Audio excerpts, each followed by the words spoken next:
আপনারা একটা কথা কই, আজকে আল্লাহর দোহাই লাগে বাইরে ঘুমায়েন না, বাইরে অনেক ঠান্ডা পড়ছে, আপনি ঘরেই থাকেন। ঠান্ডা লাগলে আমি ঘরে চলে আসবো। আপনার যদি আমার সাথে ঘুমাইতে ঘৃণা লাগে, আমি নিচে ঘুমাবো মনে, আপনি আপনার নিজের মতো থাইকেন, তাহাজ্জুদ নামাজ পড়েন, আমি আপনার ডিস্টার্ব করবো না। তাও আপনি বাইরে থাইকেন না আজকে।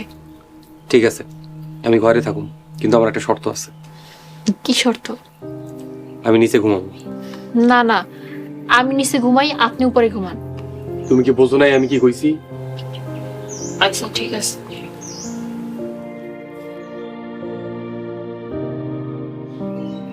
সালমা, সালমা, সালমা।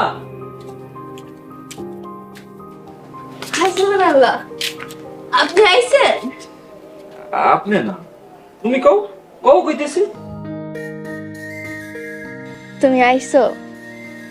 আমি রোজ তোমার লিগা পচায় বয়ে থাকি, এই বুঝে তুমি আইলা। খুব ভালো কইছো, একটা বার তো কলও দিলা না। লজ্জাই দেই নাই। লজ্জা? কে লজ্জা? বুঝলাম না। জানি না। জানি না। ঠিক আছে, বাজারগুলো ধরো। চাচি কই? চাচি, চাচি। মাই তো বাড়িতে নাই। চাচি বাড়িতে নাই? তাইলে তো আমার খাওয়ানো ঠিক হবে না। আমি তাহলে আসি। শুনেন, দুপুরের খাওয়াটা খাইয়েই যান। এত করে যখন কইতেছ, তাহলে খাইয়াই যাই। তুমি রান্না বান্না করো, আমি তাহলে বই। আচ্ছা।